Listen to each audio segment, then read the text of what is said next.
I was doing a show actually coincidentally for IKEA, and I got to know an agent in Sweden because we use a lot of Swedish actors in our show. And I said, you know, listen, if anything ever comes up, I'd love to go to Sweden. And sure enough, this project came up, and I saw Amy Poehler's name, and Greg Poehler contacted me and just said, you know, love to work with you. And I heard Lena Olin's name, and I was like, is this? I was very, very excited to be a part of it.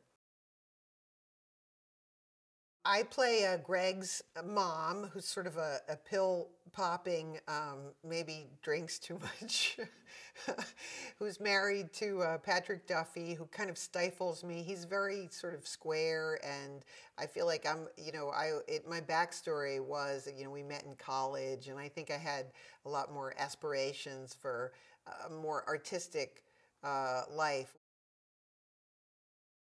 Everyone has that experience of going into a different culture and feeling like you're being, you know, maybe made fun of. Like the Swedes think, you know, they don't understand our culture, our American culture. They think we're very crass. We think their culture is sort of strange. Like when Lena Olin is talking about, you know, picking mushrooms, I think she means, you know, magic mushrooms like we did in college. And, you know, so we're always at like opposite ends of the cultural spectrum, and their feelings about, you know, religion. Like our family is very religious, and we want to say a prayer before the meal, and they think that that is, you know, absolutely crazy. So all of those things are, you know, are funny.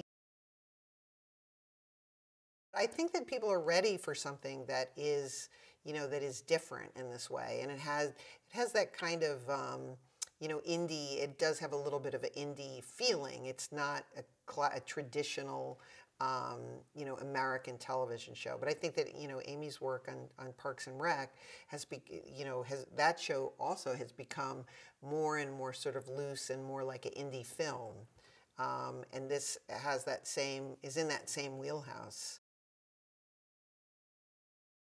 The idea of, you know, falling in love, and you know, you can't choose the person that you're going to be in love with, and it turns out that he falls in love with a girl in Sweden, and I think that through the process of falling in love, he finds out who he really is, and he finally kind of stands up to his parents and says, you know, this is something, you know, this being a comedian is something I really want to do. I don't want to be like my parents. I want to follow this girl that I love and this country that I love, and you know, we have to either go along with that or you know, or go back to America unhappy.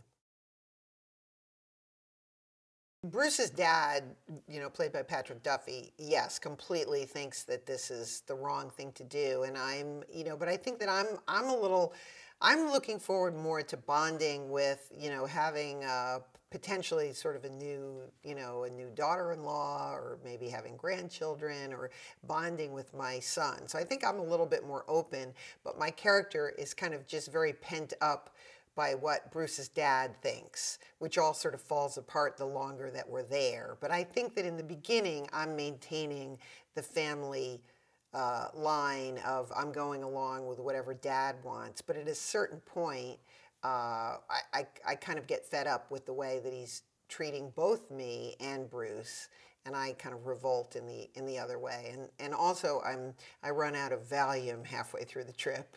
And my character starts saying, I'm starting to feel things, and it's really making me uncomfortable.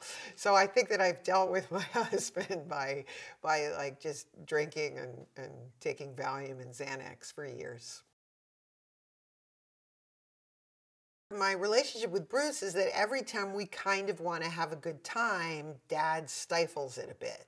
And then which keeps me kind of quiet. And so I think that that's, you know, through the journey and through me, you know, getting away from where we are and living in this different culture and seeing the way Lena Olin's relationship is with her husband, which is really loving and caring, I start to rebel against my husband.